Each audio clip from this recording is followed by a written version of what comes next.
Hello, Grumpy Old Fart here. Still fighting that cold, so bear with my voice. I did a video a while back about the Navy, and they admitted that some UFO footage they took was real. So what I'm trying to do now is expand on that a little bit because the situation has changed.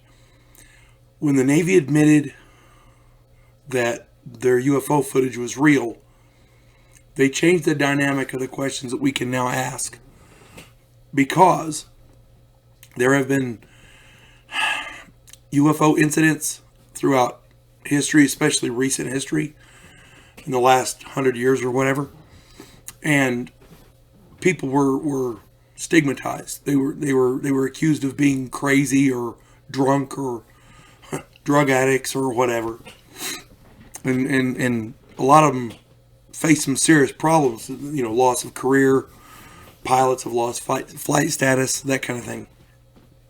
So, all that being said, I made a comment the other day that I found out that the Navy had put out the story that the UFO footage was genuine, it was real, and my wife said something to the effect of, "Oh my God, are we being invaded?" You know what? That's actually not a bad question, because there are times in history, in within the last 100 years, where that actually is plausible. I did a video earlier on the Kelly, Kentucky invasion of 1955, where a family had an all-night gun battle with aliens, or what they perceived to be aliens, at least. I don't know if it was real or not, but go check out the video. You'll see what I mean. The family was scared. To them, it was real. Okay. Now, I did a little research. There's another place where aliens were attacking people, and this isn't a small isolated incident. In Brazil, 1977. Well, no, yeah, we know, but look, the United States makes a small part of this whole world. Okay, UFOs are everywhere. Every country on the planet is reporting them. Okay, pay attention to this one. The island Colares in Brazil, populated primarily by poor farmers and fishermen. Okay, it's not a rich area. However, over 80 people were attacked by lights from the sky. These lights would come down and they would cause some serious illnesses. Bright light penetrated the roofs of houses, things like that. These lights wounded the people. They caused paralysis, perforation marks on their skin. It felt like the light was sucking their blood. This is the report. And they had burns of an unusual nature, many of them radiation burns. So this was a serious incident. Over 80 people were attacked. 2 women died. One woman went into cardiac arrest, and another one was stiff as a board. They had to put her sideways in the car to get her to the hospital, and she died. They both died. Both of those women died. So this is a serious thing. All right. Men were lighting bonfires on the beach to stand guard. It was a wartime footing. People lit fires and stood on the beaches and guarded in England as well during World War II. Think about it. The locals were scared. The local doctor initially thought it was just mass hallucinations, but after investigating further, she determined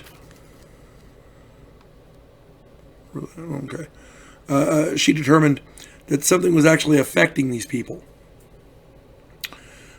She saw a UFO herself. As a matter of fact, it was a cylindrical object, and it was affecting a person as she watched.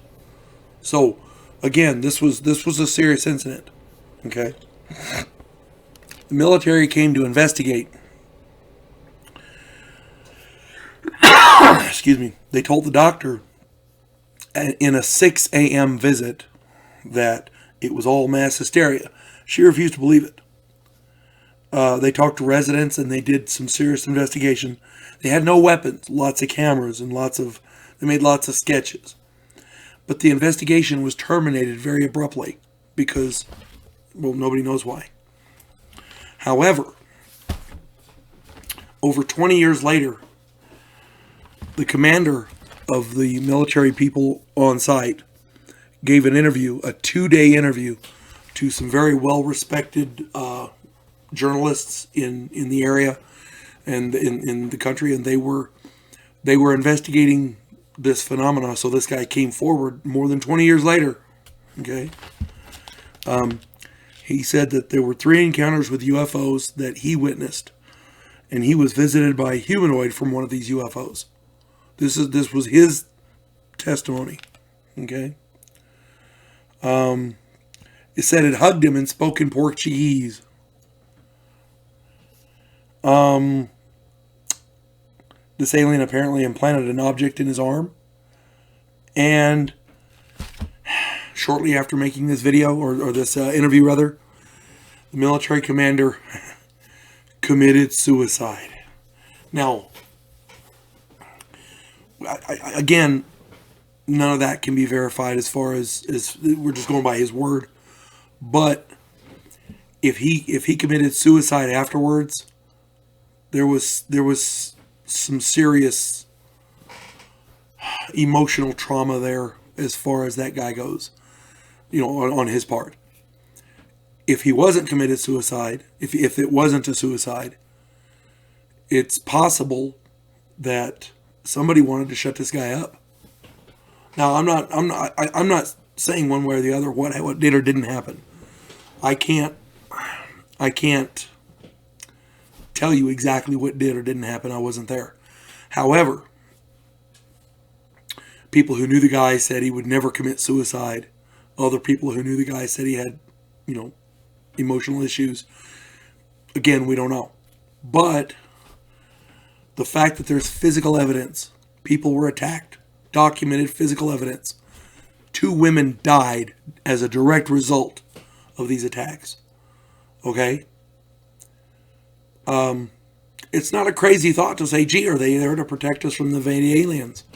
Trump Space Force, that is. If Trump launches a Space Force, the Navy admits these UFOs are real, is there a connection? We don't know. I'm going to start looking into Donald Trump's Space Force that he just launched, and I'll try to do a video on that in the future.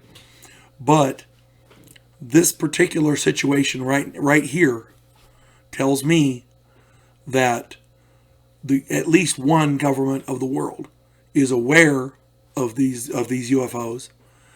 They're aware of the danger these UFOs possess. And it may not be that these UFOs were trying to hurt people. They may have just been doing some scientific inquiry, studying us, as it were. But the fact that people are injured and 2 people died in this incident, in this situation here, says that they're dangerous, whether they mean to be or not. So that being said, watch the skies, because you never know. You folks have a good day. God bless one and all.